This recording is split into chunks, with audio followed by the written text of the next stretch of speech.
this as a key part of the research prioritisation strategy for the next years.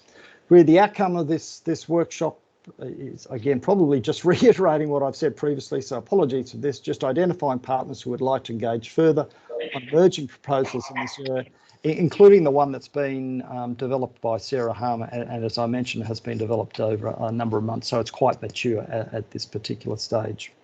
Now, I should say that we are recording this presentation, so you should have seen that little banner come up.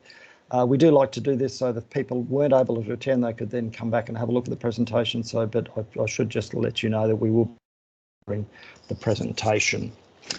Excellent. So on that note, I think we now move on to our foundational project leader speakers. And the first speaker is going to be Carolyn Oldham from the University of Western Australia. So we're just going to move across to Carolyn's presentation. And Emma's controlling all of this, so we don't have to worry about screen sharing. And it's all going to go really smoothly. You beauty. Okay, so over to you, Carolyn, if you're happy to take over and give a presentation. Thanks very much, John. Sorry, Glenn, I just admitted John, so his name was right in front of me. Thanks very much, Glenn. As Glenn said, the project title is Barriers to Reducing Acid and Metalliferous Drainage, AMD, risk. Next slide, please, Emma. So the background, a little bit of a background to this, that there was a sense that there had been work done on AMD prevention or mitigation for decades and decades, if not hundreds of years. Glenn, are you wanting to say something? Glenn's muted. No? Okay, hand was going up. Decades, possibly centuries of AMD work in prevention and mitigation of it. But there was still a sense that there's a lot of unanswered questions and also evolving stakeholder expectations to how to prevent AMD impacts.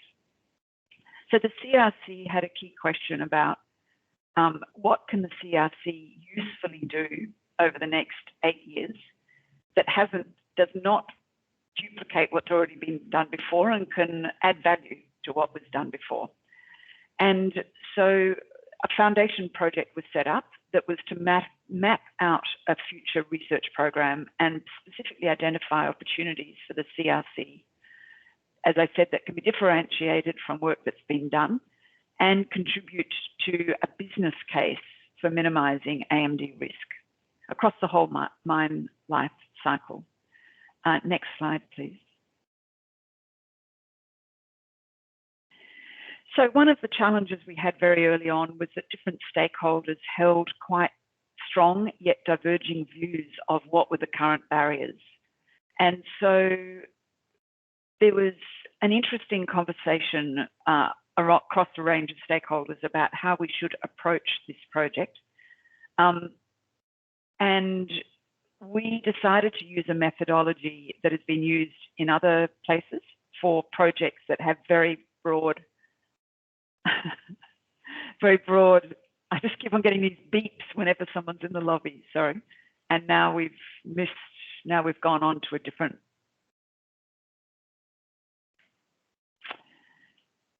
Okay, could we view, sorry, I can't control this. So could we go to the slide presentation and go to the fourth, oops, we're going back to Emma's desktop. Emma, are you, you're busily trying to do that undoubtedly, yeah, that's okay. I'll manage any late people coming in, Emma, so you don't need to worry about that. And the next one, please.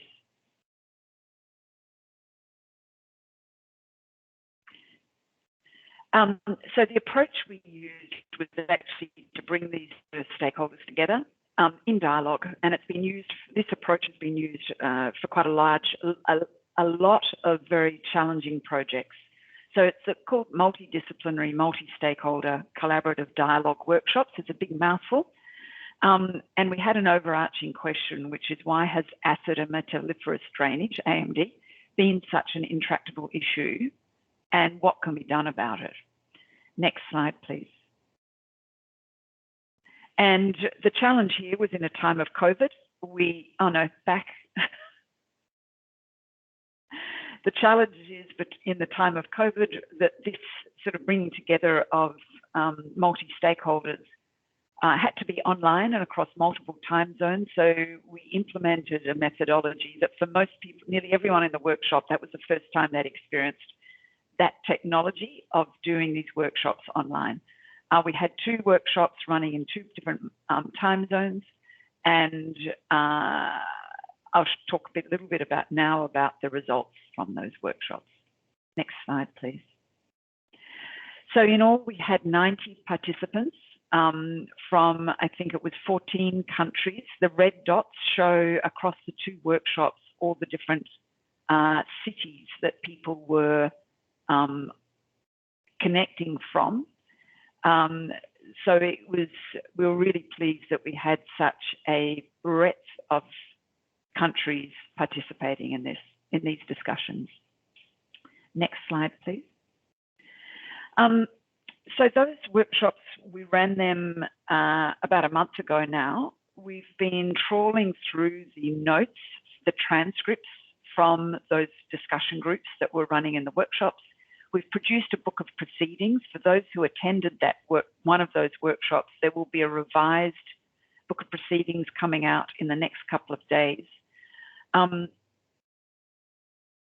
Everything that was discussed, everything that was said or discussed in those workshops has been recorded. There's been an informal analysis of the emerging themes, and I just wanted to touch on 5 of them, which have been really interesting to work across all the discussion groups.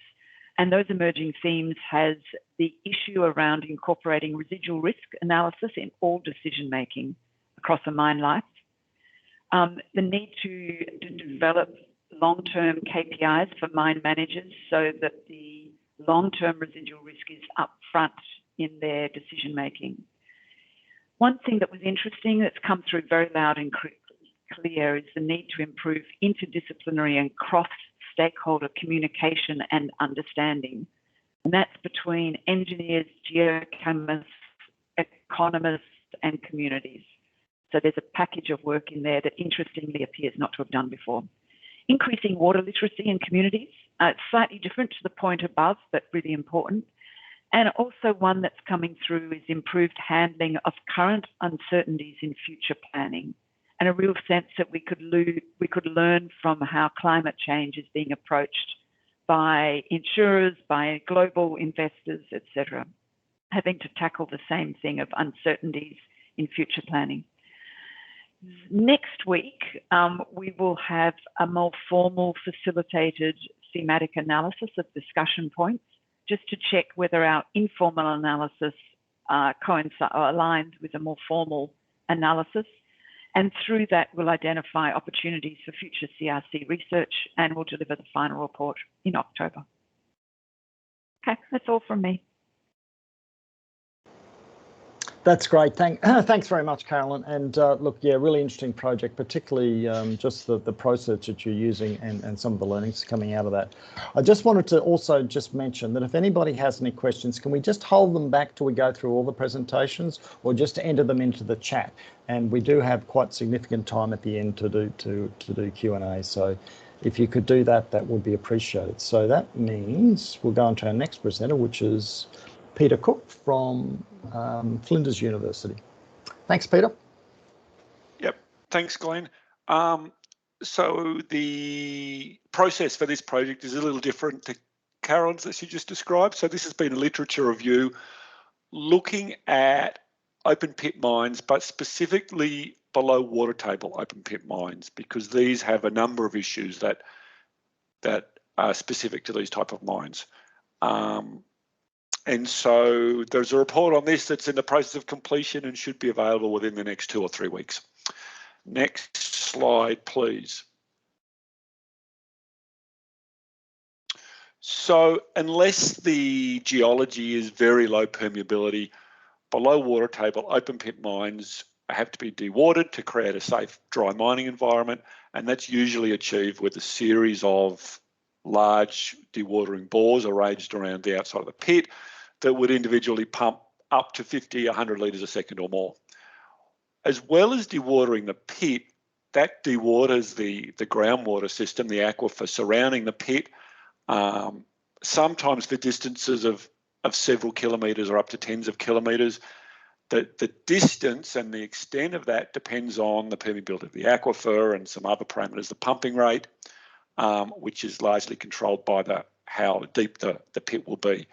Some of the key issues that arise here are obviously the depletion of groundwater surrounding the mine pit. That water is usually pumped into streams or often pumped to waste, sometimes used for mineral processing. And alongside the depletion of the groundwater is the potential impact that can have on springs and on river systems that might be and other groundwater dependent ecosystems. Next slide, please.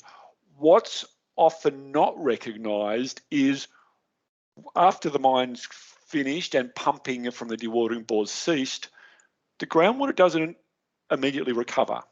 And in fact, what this diagram seeks to show is that immediately after pumping, the water, the drawdown may have extended like this black line out to, in this case, 30 kilometres. The numbers aren't important.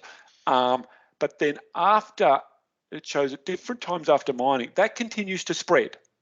And so areas that are not affected by dewatering during mine life can be affected after the mine is closed, as that dewatering cone spreads further and further out. And so this is something that's not often recognised.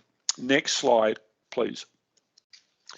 In terms of pit lakes, if the pits are not refilled, then when the system finally recovers, it probably won't recover to the same conditions that it was initially. In fact, in environments like the Pilbara, where evaporation is much greater than precipitation, the water table will not come back as high as it was originally, and therefore the groundwater surrounding the pit will not come back as high as it was initially. So, and again, what's often not recognised is while there might be impacts on springs during mine life, these can continue effectively forever if evaporation keeps the water level in the pits very low.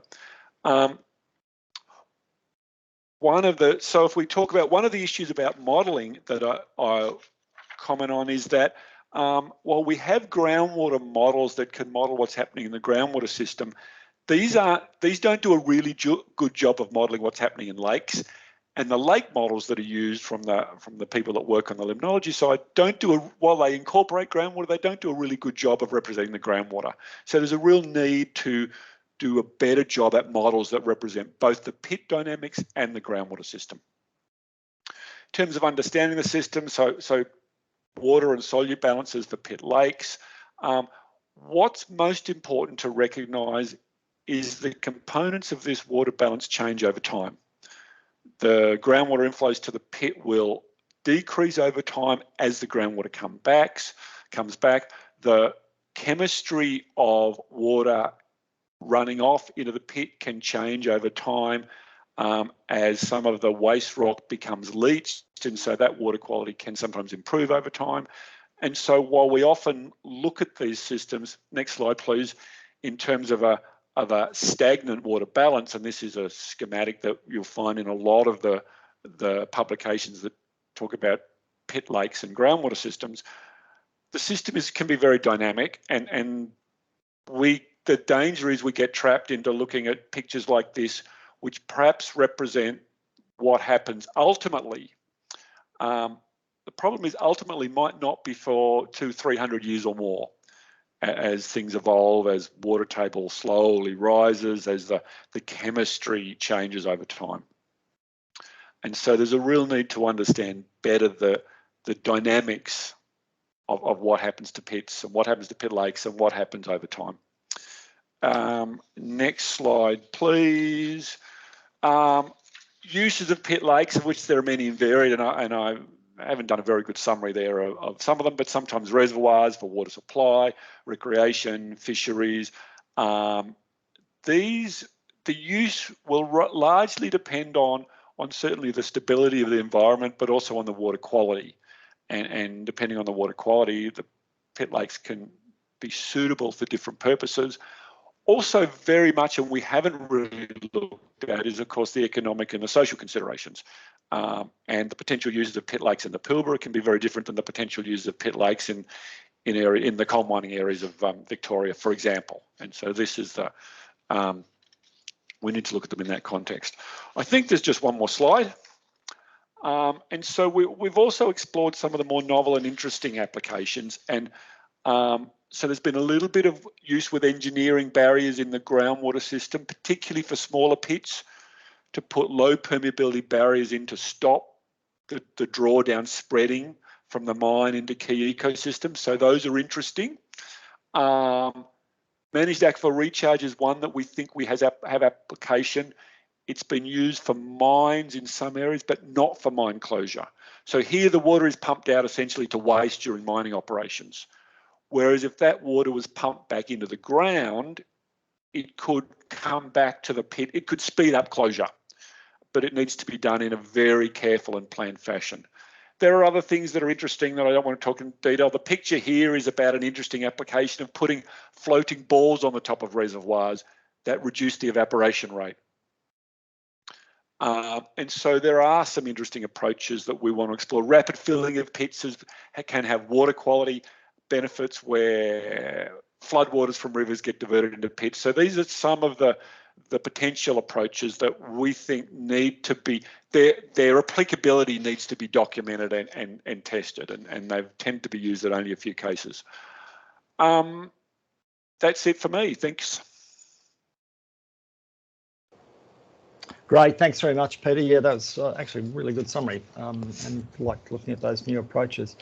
So Claire, are you online? Can I hand over to you to give your presentation? Look, I know we're running a little bit behind on terms of the schedule, but we do have quite a bit of buffer at the end in terms of the Q&A and the wrap-up session. So don't be concerned that we're going to overrun.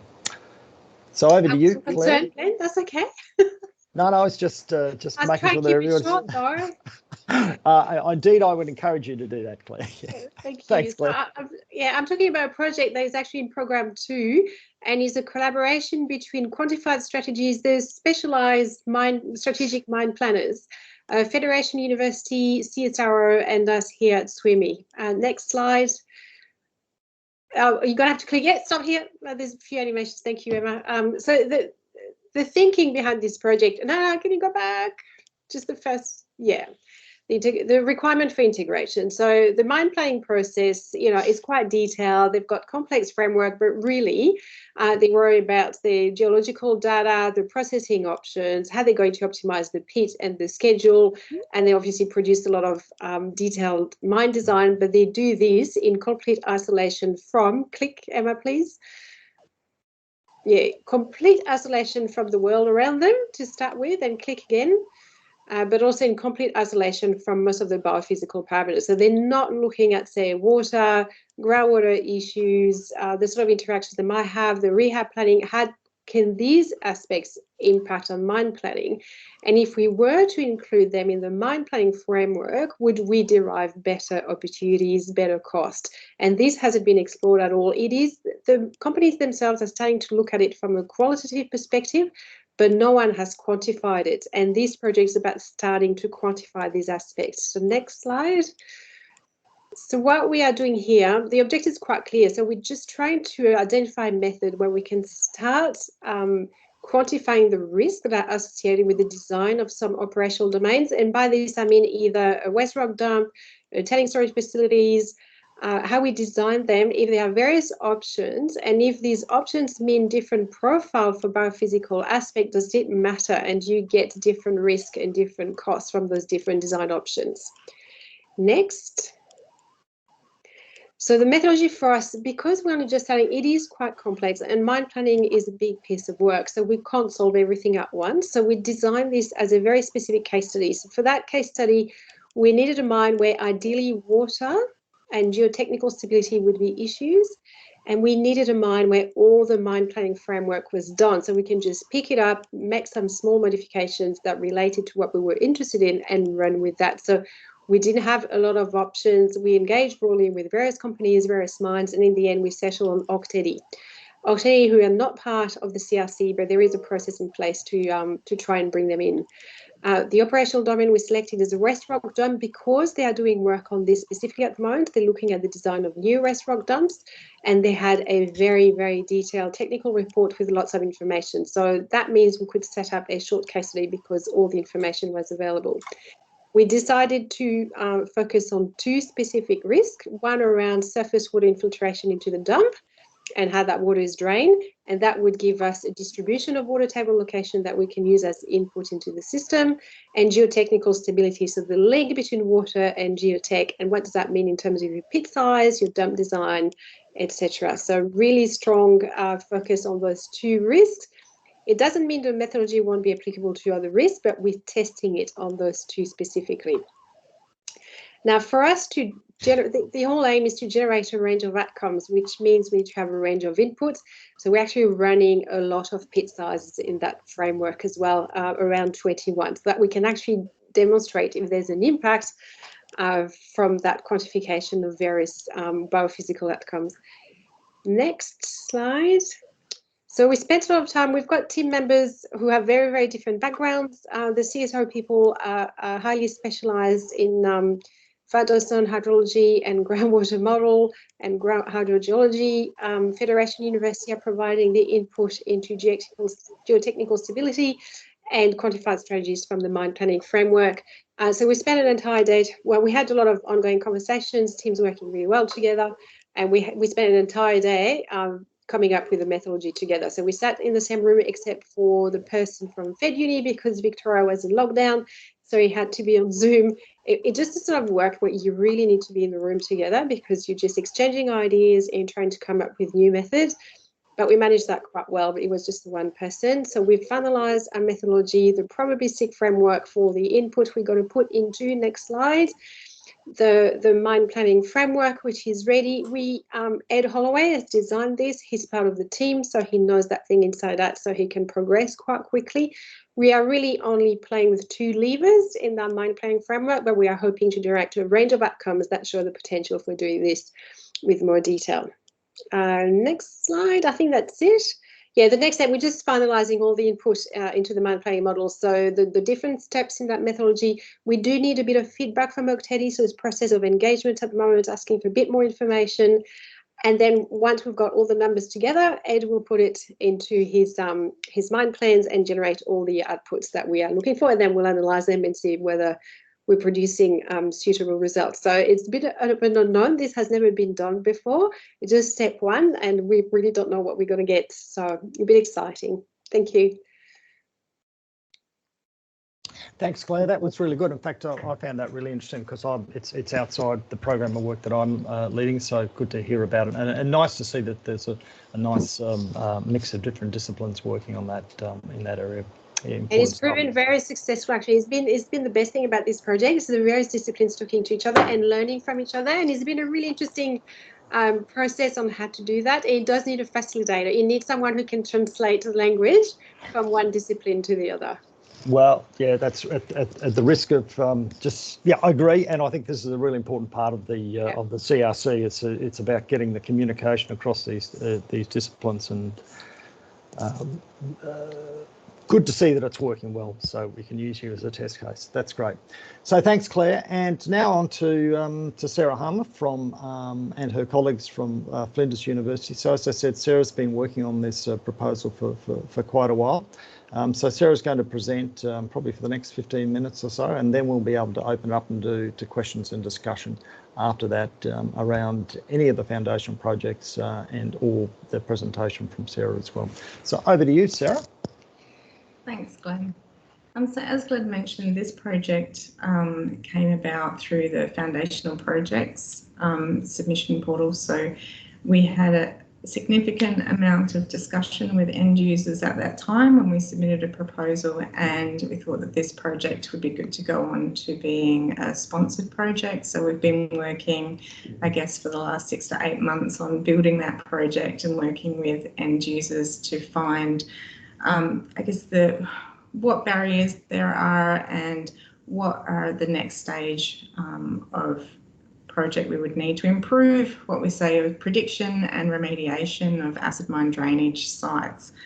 And so some of the things that we came to conclude from that were really similar to some of those of what Caroline mentioned, was more engagement or in between different stakeholders, so from a geochemical perspective as well as from a microbial perspective, tailoring our studies to specific mine sites, and also improving our tools and our prediction for remediation and assessment for risk. If you could change the slide, thanks, Emma. So some of the barriers that we found for accurate forecasting for AMD really came down to our inadequate controls for AMD and strategies that are being put in place for downstream contamination of waterways and predicting sort of future repurposing of those sites. Being able to really have an accurate geochemical risk assessment of those sites. So at the moment we have a basic toolkit from the Amira handbook, which is used and is very good, but we want to go deeper and look more into the geochemical aspects of each of our mine sites, and looking at each individual site and seeing how does that differ, whether that be due to weather from different sites, to climate regions and mineralogy versus on-site either carbon sources that may be used for remediation or biological sources as well. At the moment, we see that there's a bit of a lack of recognition of opportunities to look at microbiological benefications on site. So we're looking at doing quite an in-depth analysis and broadening our toolkit from really looking just at what microbial species are present, but more into looking at the function of those microbial communities. I think there was some discussion at our foundational workshops about using biocides in the past. So what are the other techniques that we could use to control communities and also predict the life cycle of those communities across different climates and temperatures throughout the mine cycle as well. So in talking to our end users, we've identified different sites that go across Australia, the US, Canada and Malaysia that cover different climatic conditions, so from desert, even just across Australia, into cool and wet climates, and also in different stages of closure planning of the sites as well. If you could go to the next slide, please, Emma. From that, we've planned out our project into a 5-stage project. The first stage is for us to collect untreated waste from our primary end users, which we'll be using for control studies. The biggest impact that we believe we can have is looking at the transition from lab scale studies and meeting the use into very large scale studies. So we're going to be upscaling for 500 kilo up to 1.4 tonne in this stage with large IBCs, and we'll be collaborating a lot with UQ as well, with Mansour, who's available to chat a little bit later. And during this process, we'll be looking very in depth, going through from phase 1 to phase 2 into looking at the geochemistry of the wastes that we have, and also looking at the microbial characterization, which we're collaborating with AGRF. We're looking to create toolkits for that are tailored to the geochemistry that's present on site, for looking at identifying these communities and also the function as well. And we have our bioinformatics people here at Flinders University too. In phase 2B, we'll be setting up some very large lab scale kinetic leach columns that will start to test some remediation strategies based on the geochemistry and the microbiological studies that we're going to be doing, which will then take us into stage 3, where we'll try and scale those up.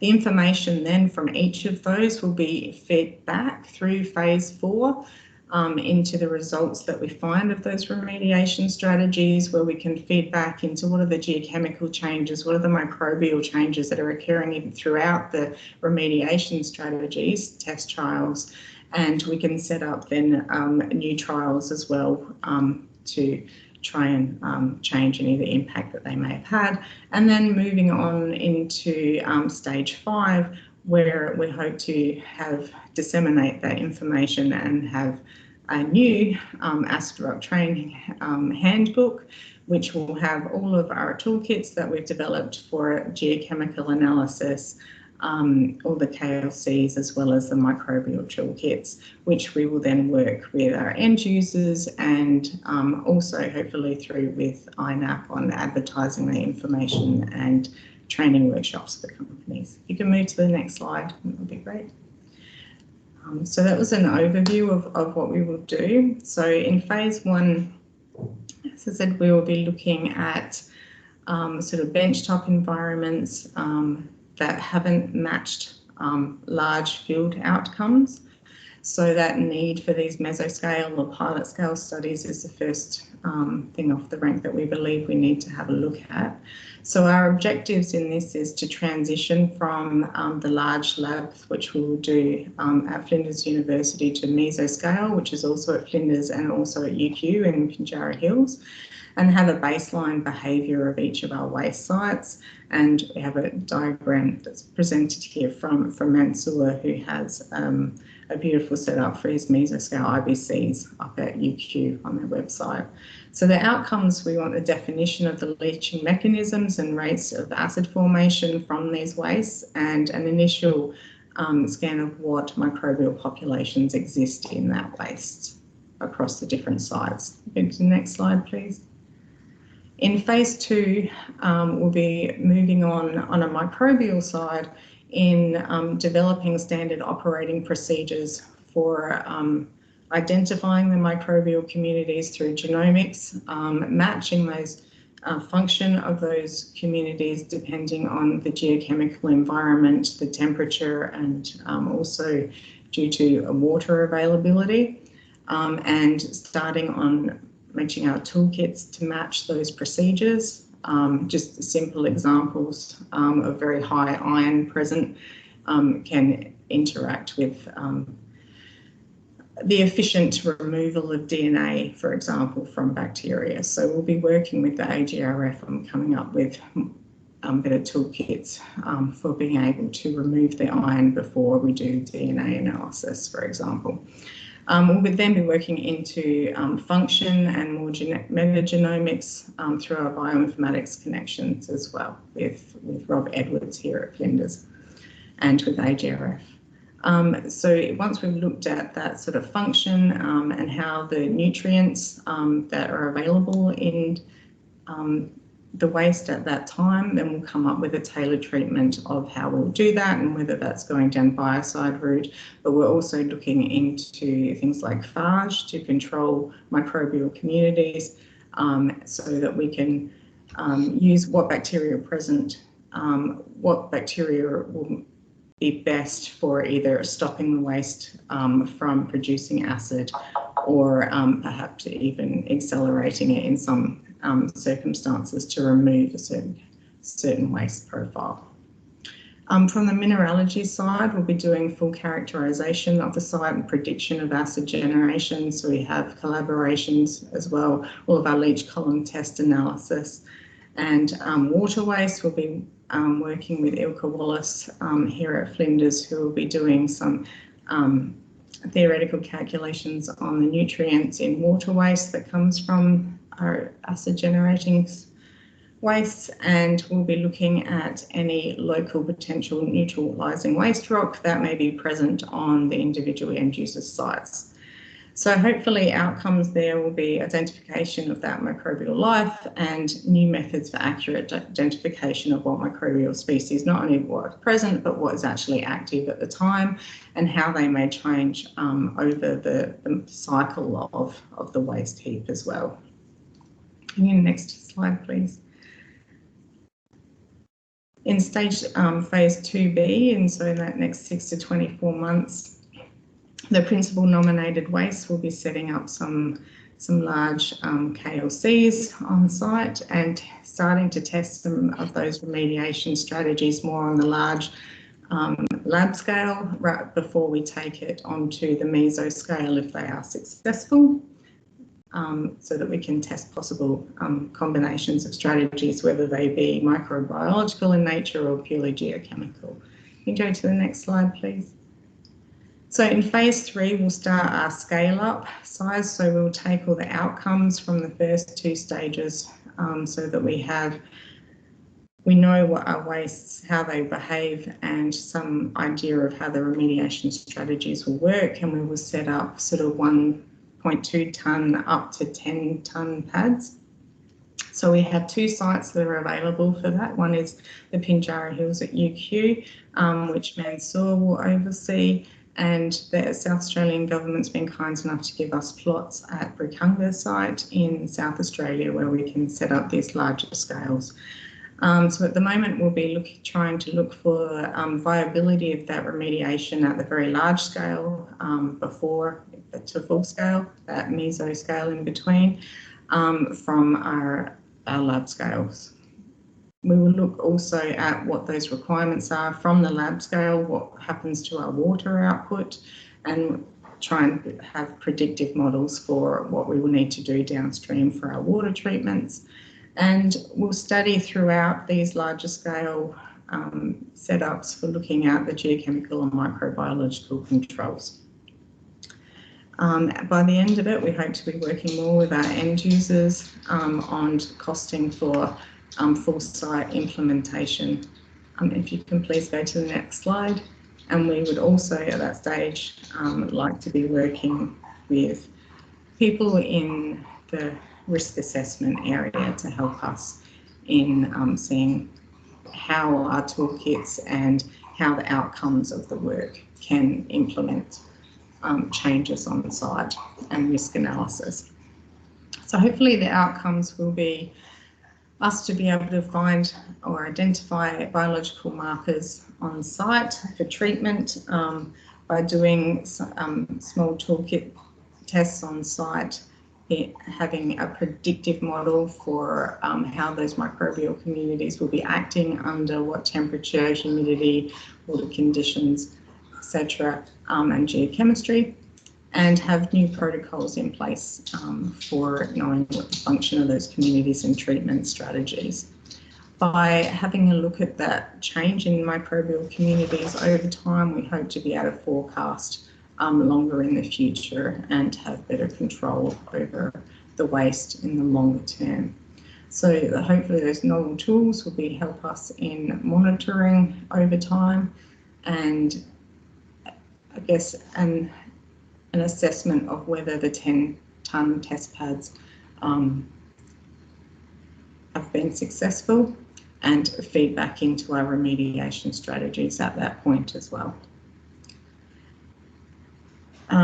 We would do a full review at this stage in the end to see if those mesoscale experimental designs and controls identify whether there are still gaps in our knowledge or whether the remediation strategies are working, and we will adjust accordingly and create our new longer term studies in the future. If you can go to the next slide, please. So stage 4 is then really testing out those strategies at the larger scale. We'll be updating the Amara handbook and either correcting any inadequacies that may have been there before, or adding the completely new toolkit for the microbiological assessment, which is not currently present. So we want to look at determining crucial differences between acid production potential and rates of different sulfide minerals, but also some of the silicate minerals and also jarosites that are forming.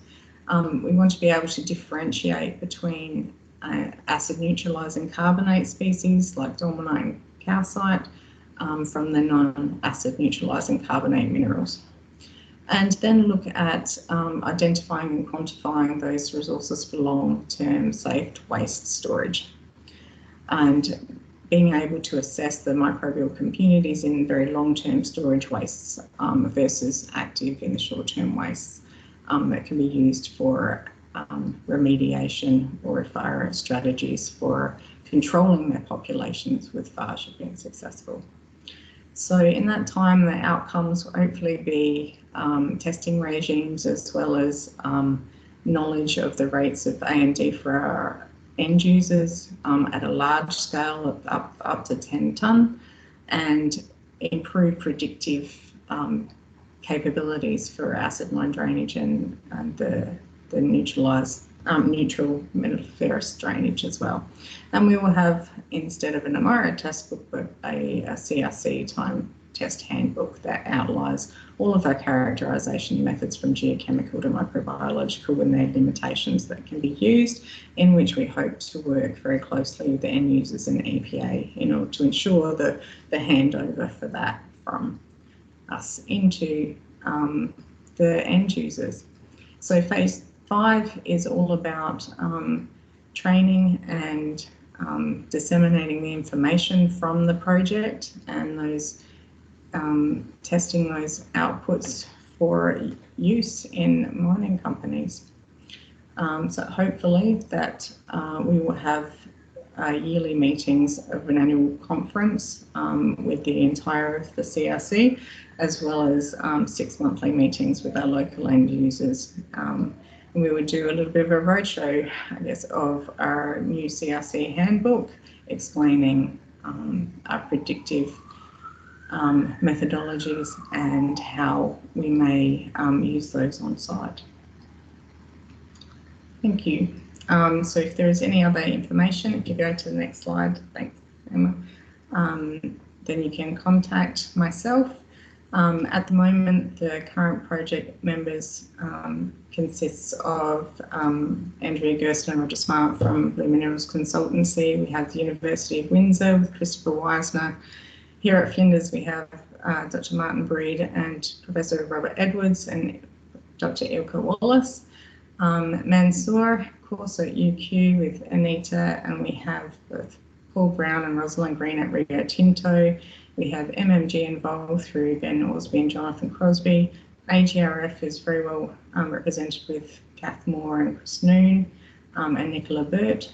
We've also had O'Kane's, which will be helping us very much implement with our large scale from lab onto our 1 to 10 tonne sites with Christine and Sebastian there. Newmont are interested through Jacob Kroll in America, as well as Reinhard, and BHP with Marlena and Russell. Tech also in Canada, who we're in discussions with Louisiana and Stephanie, and Kirsty Beck at FMG and Terry Hack. And South Australian Government provided the Pukanga site with us. So there's a considerable list of people available here at the moment, but we are still very much wanting to talk to potential partners, whether that be through more mining companies and potential funding contributions and sites for us to analyse, but also would very much like to talk to people about risk assessments and dissemination of our information through INAP and the EPA. So thank you for your time.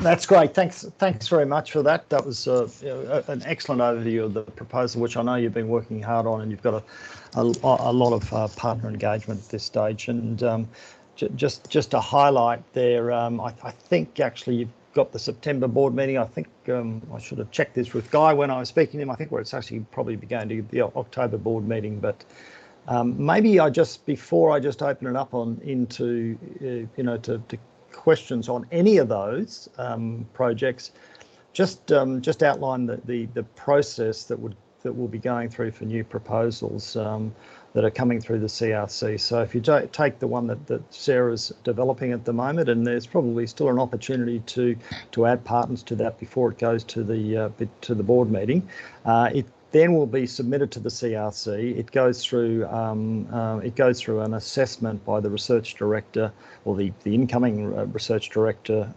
if he's on board by then, or and the CEO, who's in the acting research director at this stage. They then assess it against a set of criteria, and really two key important steps are that it then is reviewed by the Impact Committee and also the Research Committee. So the Impact Committee is chaired by Christine Charles, who's part of the CRC board, and the Research Committee is chaired by David Brereton, who's also part of the CRC board. So they do an assessment of of the proposal, or any proposal going forward, and they will make recommendations that would go to the board. So they're quite key steps, because the recommendations that are coming out of those, it's not then rubber stamped by the board, far from it, but the board will listen very carefully, because those two committees are made up of board members, but they are also made up of other experts within that area, and ultimately that would then go to the board. And I think the timing now is we have a board meeting in September, but I think this timing is now going to go to the October board meeting. But I might take that on notice and stand corrected. So what I'd like to do now is we really just have an opportunity for some question and answers. So if anybody would like to speak, could you please put your hand up, put a question in the chat, and I'm going to just open the floor now to see if there's anybody that would like to ask a question. And there we go. I didn't even have to go to my prepared question already. So Andrew Hartford. Andrew, would you like to just put your speaker on and just maybe just introduce yourself, Andrew, and just say who you'd like to direct the question to. Thanks, Glenn. Andrew Hartford. I'm with the Supervising Scientists branch up in Darwin. So we watch the Ranger uranium mine rehabilitation effort on behalf of the federal government. And my question's for Sarah, and I was very much interested in the toolkit she's building with AGRF for predicting the microbial function from, I assume, from amplicons or something simple or something. And I just wanted to mention that we have very much a similar idea and effort. Ours is for a different context, and that's to infer the function of soil bacteria and make sure that their nutrient cycling is kicking in on the rehabilitated landforms. Yep. So I guess my thought is that for a while I've been engaging with the Australian Microbiome Project. I've been telling them that we've got this real need to build these predictive tools to be able to take amplicons and make them actually useful in a functional sense. You are very much doing the same thing. I think that there is some real synergies there, and that I think there's a bigger conversation, we need this tool, you need this tool. I'd be very interested in hearing about how you're going about it. I was interested to note that you are also going to include geochemistry and climate and some other factors in that prediction. Yes. So I guess I'd like to know more about it, and maybe we can talk offline. But it's a really important thing, and anyone in the microbial field knows that inferring function from those structural amplicon type analysis is really needed. It is, absolutely. So we're working with Professor Rod Edwards with that, who's just moved to Flinders University just last year, who's part of the Australian Biome Project. So I think it would be a good idea if we sat down together and we could talk about that, probably with Martin Breed as well, because he really brought in his expertise in particular for the function, because as you said before, most of it we can identify what bacteria are present, but it's really more about finding what are they actually doing when they're there, because it doesn't distinguish even between live and dead if you're just doing some very basic analysis. So we want to take it that step further and say, okay, what is present, what is active, because that will change and switch as a function of temperature and as a function of humidity, or whether it's actually wet versus humid as well. So we want to be able to see how those communities will evolve and how the communities interact with one another over the life cycle of the heap as well. Because we know that there is a lot of competition as well between different communities. So and that's exactly the kind of information that we need for a totally different purpose. But and I suspect your context might be a little bit easier because it's a simplified community.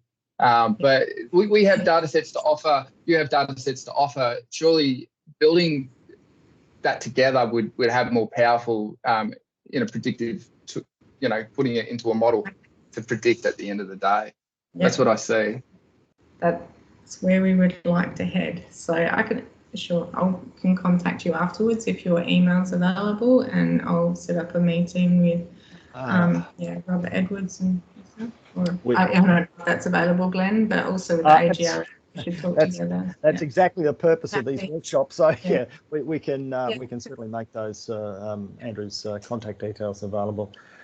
Thanks very much, Andrew. And I see Rafael. Hey, Rafael, how are you? You've got your hand up. So would you like to ask a question? I just apologise for Peter Cook. He's had to go to another meeting, but any questions? Oh, really? The question was for him. Well, I'll take it on notice. So just if you want to just say it anyway, because people like Claire are also involved with Peter's project. Oh, okay, yeah. Cool. So I'm Rafael. I'm working at Mining Tree. I'm actually leading one of the projects for CRC time, especially like dealing with the impacts of closure for different mining methods. So my question for Peter was like, his topic is about like the closure options for below water table for open pit mines. And I was quite fascinated with the fact that like the drown down cone actually keep expanding after the pumping ceased. So I was just wondering if there is like some parallel work or like some intentions to explore how this impact is actually happening with underground mining method, not just the open pit, because like obviously like the underground also need to do some dewatering.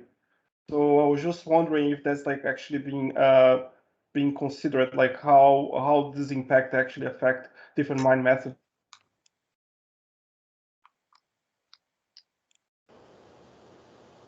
I can't directly comment. I don't know whether there's anybody that Glenn, likes. do you want? Yeah, Carolyn and Claire. Carolyn, you go first, and then I'll let Claire. I was going to say just that the foundation project we're doing very specifically deals with open pit mines, open void, and that aspect of how long it takes for the cone to recover, in quotes, irrespective of the mining method. I think it's something that should be directed straight to Peter, because he may have done some work outside of this foundation project on that. Thanks, Carolyn. So maybe, we can put that back to Peter. And Claire, is there anything, because you're also, sorry, Carolyn, you're involved with that project as well. Claire, you're also involved with the project. Is there anything that you wanted to add? Me? To Raphael's question. Yeah, no, so Raphael, this would be taken into account. They would be doing post-closure water balance anyway. And more often than not, the underground mine, you just let it refill with water. And then you calculate how long that takes and where the water table ends up and any impact to the receiving environment. So each mine will do quite a lot of technical work on those aspects. And usually the end goal is that you refill the underground voids. And the potential here is around pumped hydro, obviously, because you end up with an underground void full of water. So in terms of beneficial reuse, that's sort of things you'd be looking at, particularly if you have an open cut void at the surface and you're looking at the head difference and potential for doing pumped hydro. That would be one aspect of beneficial reuse. But yes, they do have to do all the water balance, post-closure water balance work for underground mine. Oh, cool. Thank you, Claire. Thanks very much, Claire, and thanks, Rafael. So is there anybody else that would have any questions out there that they'd like to put to any of our presenters, or comments related to this topic? I'm going to give you a couple. I'm going to give you a couple of minutes, but oh, sorry, a couple of seconds. I do have a question that I was going to pose. Okay, so Sarah, I'm going to put a question back to you. Just, I know you've done a fantastic job in getting a lot of partners into that proposal, but I guess one of the things that sorry, Sylvia, I'll just finish off my question and then I'll let you come in. I mean, one of the things that I guess we've talked about is, and one of the reasons this workshop is just to make the broader CRC base, partner base, know about the work that you're doing. Would there be, what would be the other partners that you would like to see potentially get involved with this project? And I guess that, putting work out, but certainly getting, as you said, mentioned EPA and government and regulators involved, because they would be an important component with this project. Yeah, absolutely. We would love to have EPA and regulators to make sure that I guess if we're coming up with new tools or refined analysis for our geochemical analysis, mineralogical analysis, and prediction of acid generation from the waste, then we would like to work with regulatory bodies like the EPA in ensuring that our outcomes meets their guidelines, so that we can more accurately assess wastes from mining companies and make sure that they are classified correctly, and that those classifications are more on a site-to-site basis, so individual mine sites, rather than blanketing, this category of waste or this category of site, so that we can try and tailor our approach a little bit more to the individual mine site. Yeah, that's good. Thanks very much, Sarah. So I might just, unless there's anybody, I'm not quite sure. So I will come to you, Sylvia. I'm just wondering if there is anybody a regulator or somebody from a government department who wanted to make a comment or a question. I'll give you a couple of seconds to do that, or at least think about one while I go to Sylvia. Hi, Sylvia. Would you like to hi, Glenn. ask your question? Sorry. Yeah, a question to Claire, actually, Claire Cott, on her project, foundational project 2.4. So you're looking at risks, quantifying risks. It seems that it's revolves around mine engineering. Yeah, so you're not looking at the chemical risks or...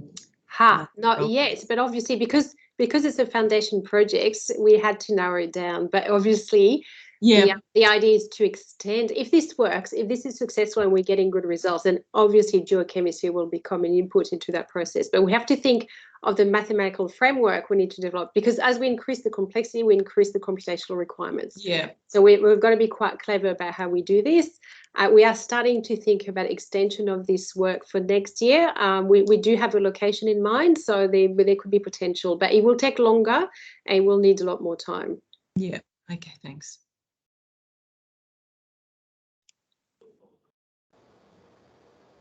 Oops. No, that's right. Thanks very much.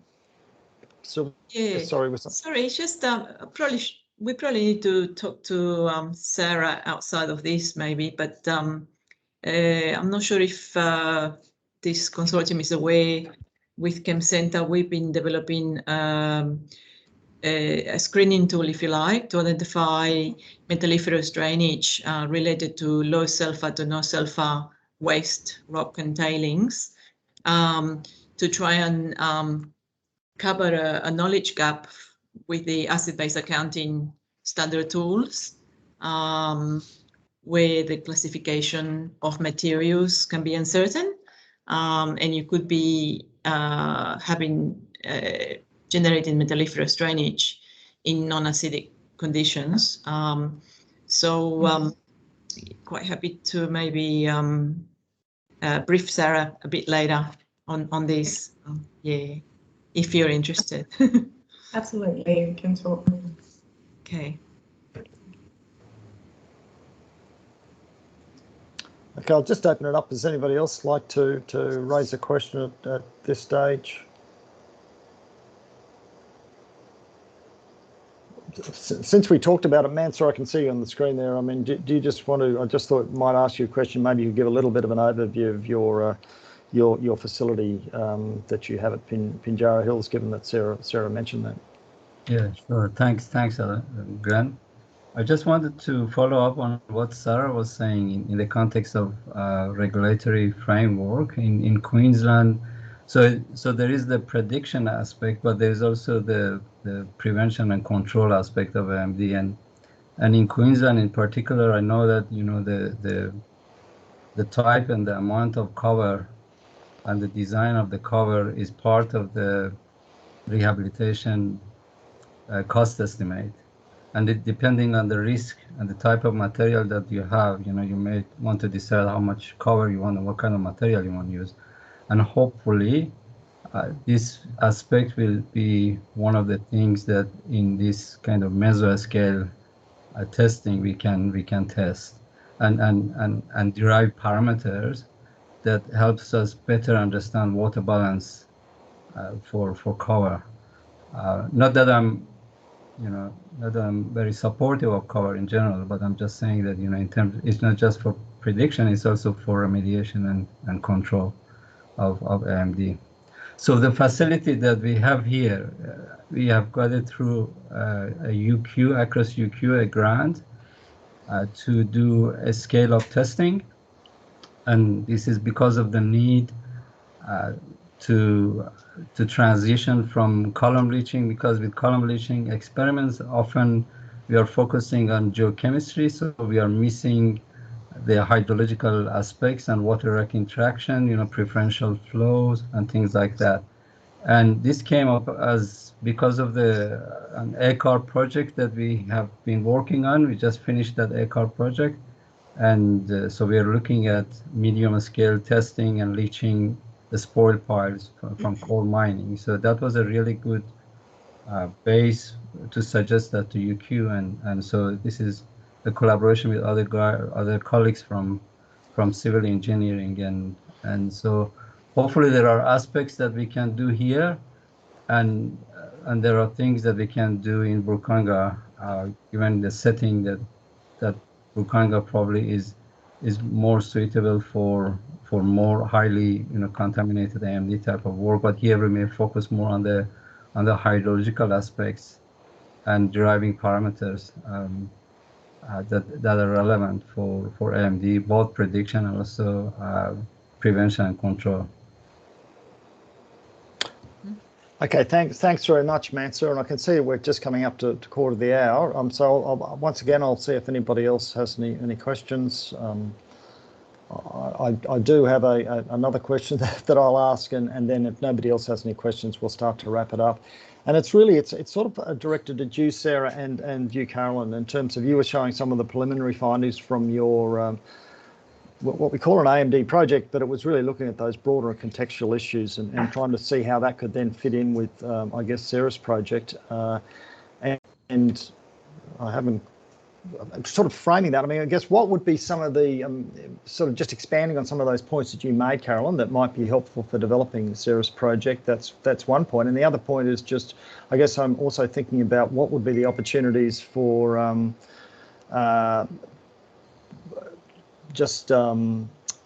damn it, I hate it when my phone goes off at the same time it goes through to my computer, distracts me.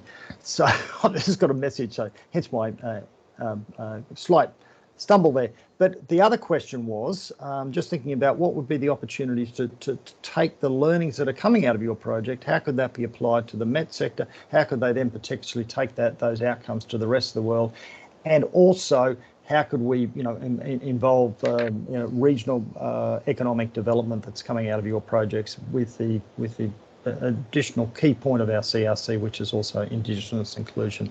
So I've asked about 3 questions there, but Sarah, I'll go back to you, Carolyn. Is there anything that you'd like to add just on your findings so far? Yeah, I think the 4 presentations we've had today illustrates very clearly a number of the conclusions that are coming out of my project. And one of those is something Sylvia's talked about, raised a question, is Sarah's project really beautifully illustrates the complexity of predicting risk from AMD. And yet somehow we have to incorporate that into a project planning process. And it's that quantification of risk, and not just current risk, but future risk in terms of residual risk, is so non-trivial compared to the geological stability and the water balance. And so that came through again and again. So there's two aspects of that. How do you start communicating the type of work that Sarah's talking about to a community, which may not even have the water literacy or even the language, depending on the country you're in, to grasp some of those concepts? How do you communicate the risk that might be defined by Sarah's project to the community, but also to other parts of your mining company, which is where Claire's coming from? So it's this cross-disciplinary discussion and understanding of risk. And that's where both risk to the community, but also risk within a mine company. I think that's, and then what the review we're doing with Peter's project is around options for after closure. So all of this somehow needs to be translated for communities, as well as into uncertainty to allow us for prediction of future risk. So I guess it's a really nice, I found a really nice encapsulation of what some of the key themes were that came out of our broader analysis of some of the barriers. So if we can, I guess if the CRC can work across projects to do some of that cross-disciplinary, cross-stakeholder communication, then I think we would be testing some of the real challenges there, our ability to solve some of those challenges. Yeah. That's sounds great, Carolyn, and it's beautiful in the way that it's all sort of coming together. I think is sort of what I was thinking. But Sarah, over to you. Is there anything else that you wanted to add to my questions or what Carolyn was saying? No, thank you, Carolyn. And I think what you pick up on, the residual risk, is really one of the major things that we want to add, and that's in microbial analysis, because even once the mine is closed and everything is settled geologically, the microbes are still there and they're still active, and some can change from sort of oxygen to nitrogen mixing and continue to cause acid mine drainage. So that is one of the most, I think, important aspects for us to be able to move into the residual risk area. And we hope in the last stage of phase 5 in our communications is really trying to educate communities and end users as well, and as well as the EPA in what we've found and how we believe we can better predict those risks with their help. But it will be always a challenge for the general communities to try and to get that across, as well as not scaring them with microbial information. But thank you. That's very much the way that we want to help and add, I guess, to the research themes. That's great. Thanks, Sarah, and thanks, Carolyn. Any last final short questions? Otherwise, I'll start to wrap up. Oscar, over to you, Oscar. Thanks, Glenn. If you could hi, Sarah. Just introduce yourself, Oscar. I'm the Technical Director with the Department of Georesources in Queensland, focusing on abandoned mines and the tail end impacts, I suppose. And I find your work fascinating, but I'm wondering how we can apply it to situations we're left with. What the applicability of your learnings will be to the situations, the legacy situations we're actually inheriting and how we can improve those. Yeah. I think basically from if we are able to do an assessment of your site, but then applying any of the remediation strategies that we may have, I guess we'd have to talk to you more about what scope you have for treating abandoned mines and ability to do that. But we would hope that we would have toolkits that would enable us to assess what state your mine is in, and whether that, and talking about that microbial action, or that's what is left and what is behaving still to generate acidic waters, and working with our modelling people on water output. I don't know your site in great detail to know whether you have any drainage, actually water offsite or drainage issues, or whether you're just looking at remediating soil and revegetating, because we can also link in from this project as far as our assessment tools, but also there's a revegetation project as well that is being worked on through the CRC that may be able to be involved, who are also heavily working in looking at creating an environment for good bacteria and other microbial species to help the growth of vegetation as well. So how do we kill off the acid mine drainage bacteria but promote the growth of microbial communities that will help revegetate? So I also see a cross-linking theme between projects there. Yeah, I suppose to give it a bit of context, we're left with a lot of sites where the mineralised heaps, mainly sulfidic heaps, have started to cook over time, and that cooking process takes 50 to 100 years, and then we're probably looking at it carrying on, if unabated, for 500 or longer. So really problems that won't go away by themselves, but there are very few cost-effective, i.e. cheap, I suppose, and even feasible answers on what you can apply to those heaps, because they're often very big in the scale of several million tonnes. So moving them, reshaping them is a big deal. What you can do cost effectively in that respect to have, a step change in the impacts from them, and a guaranteed step change into the future. This is the other thing, because in a lot of cases, well, not a lot of cases, but some of the cases we've seen where we've had early capping work done, the capping has not persisted over those decades or hundreds of years timescale, and that's something we need to address into the future as well. How to make sure that they'll remain effective along those timescales. Yeah. So yeah, very interested to have a conversation there. I'm sure somewhere along we should probably get you together with some of the people in our crew to have a more detailed discussion. It would be good to talk with yourself and Mansour as well, because we're hoping also that upscaling will give us more of a step change as well, because quite often our lab scale studies and the very large scale study results don't match particularly well. So this is why we're having this feedback loop of trying remediation strategies on a small scale and then up on the larger scale and see what doesn't work and feedback through again. So we are hoping that seeing what happens on the 1 to 10 tonne scale will help us come up with much better remediation strategies. Well, that's great. Thanks, Oscar, for your questions, and certainly, as you said, we can connect you in with Sarah, and obviously Mansour's connected in with the project, and knows you very well.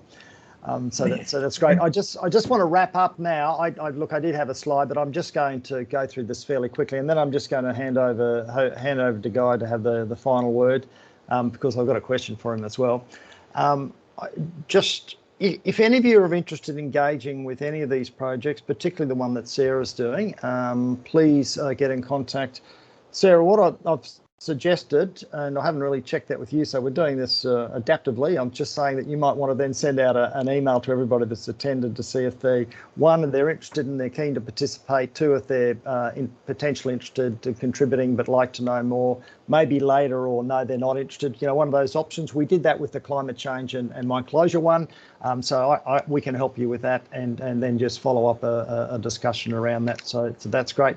The other thing is, Emma, do you want to put your link in for your closeout process survey into the chat line? And so there's in the chat line, there'll be a little survey you can go through to say what you liked about it, what you didn't like about it, and I don't know, you get a new MC next time. I'm sick of hearing from me, or whatever. So there's opportunities to do that. And on that note, I'm going to hand over to Guy to wrap up. And the one question I had for you guys, I was just talking about Sarah's proposal, and I think this she mentioned it was going to the September board meeting, but I think it'll be going to the October. Is that correct? You're off mute. Oh, I'm off mute. I'm on. Yes, I'm clear. So no, because we've got our research and impact committee meetings, board committee meetings have been scheduled for the first week of September. So for projects to come through and get the recommendations from those committees of the board to go up to the board, it'll probably be October. If there's anything, that's probably the preferred timeline. Excellent. Yeah. And yeah, so no, look, I was actually hiding off to the side because I didn't to listen to the conversation. Just wanted to thank everyone for your time and contribution. A couple of things that I heard when I was able to join really, again, connected well with what we're trying to do with the CRC. You know, two things. You know, the point being made around how we connect this into our thinking on residual risk transfer models, responsibility and engagement, and what that means for different stakeholders is something that will be really important as we go through the CRC development. And there's things we're doing to connect. Obviously, there's work that Brian, and I'm looking at a whiteboard behind me that's got some wonderful tangible, intangible residual risk valuation models on it from our last meeting. What we'd like to do is, obviously, as the projects get going, start to connect them across programs and across some of the work that we might focus on when we start to look at those. The other aspect which I heard there as well is around how do we communicate and how do we actually ensure that this information is accessible and used in a regulatory sense, but also within those broader stakeholders and regional communities. And obviously Emma's looking at developing the regional hubs and translational materials. So over time, I'd like the CRC, and hopefully everyone sees the value in the CRC playing a bit of being a translational broker in that role. Obviously, we don't have the resources to do all the on-ground work, but we are setting up relationships in those regional hubs and through our partners to make sure that there's a clear connection between this work and the way in which we might communicate it so it can be used to inform some of those decision making. So, yeah, thank you. Great conversation, and looking forward to seeing the next phase of development. Back to you, Glenn. Yeah.